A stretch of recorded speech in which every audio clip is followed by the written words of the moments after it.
पाकिस्ताननं गुजराती मच्छीमारांच्या बोटी आपल्या ताब्यात घेतल्यात। या बोटी ताब्यात घेतल्याच्या नंतर त्यांनी मच्छीमारांना सोडून दिलंय। पाकिस्तानकडून गुजराती मच्छीमारांच्या बोटी यापुढे वापरल्या जाऊ शकतात अशी ही शक्यता आहे।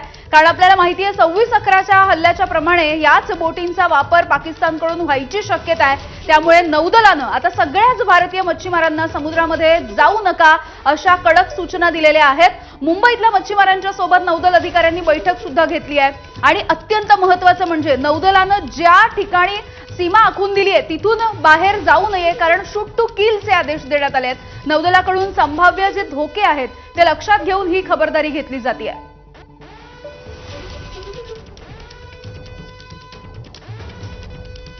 आणि मुंबईसाठीच आणखीन एक महत्त्वाची बातमी अशी आहे की मुंबईच्या साकीनाका परिसरामध्ये अज्ञात ड्रोन दिसल्याचा स्थानिकांनी दावा केलाय। मुंबई पोलिसांच्या नियंत्रण कक्षाला विमानतळ इथून हा फोन आला होता।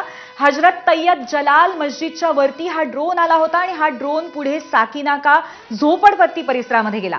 या प्रकरणी साकीनाका परिसरामध्ये पोलिसांकडून कॉम्बिंग ऑपरेशन राबवून ड्रोनचा शोध सध्या घेतला जातोय।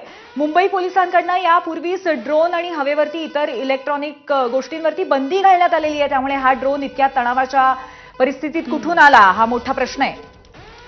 त्यामुळे आता एकंदरीतच मुंबईमध्ये सुद्धा नागरिकांना सतर्कतेच्या सूचना आणि धोक्याची घंटी कुठेतरी वाजवण्याची सुरुवात झालेली आहे। असं स्पष्टपणे दिसतंय की किनारी भागांमध्ये फिरू नका, उगाचच घराबाहेर पडू नका, हे सुद्धा त्याच्यातला एक अन्वयार्थ कुठेतरी आहे। आणि त्याचबरोबर साकीनाक्यामध्ये ड्रोन सापडल्यामुळे आता कदाचित कुठेतरी कुबुद्धी ही होते का पाकिस्तानला की एक पुढचं पाऊल आपण कराचीच्या अनुषंगाने मुंबईकडे वळवावं, या दृष्टीने कदाचित सतर्कता प्रचंड मोठ्या पद्धतीने मुंबईमध्ये पाहायला मिळते।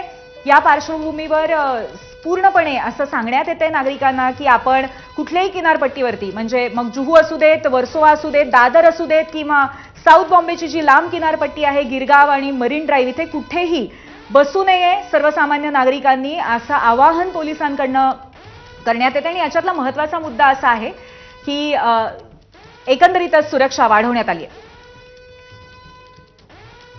केवळ आर्थिक राजधानी मुंबईतच नाही तर राजधानी दिल्लीमध्ये देखील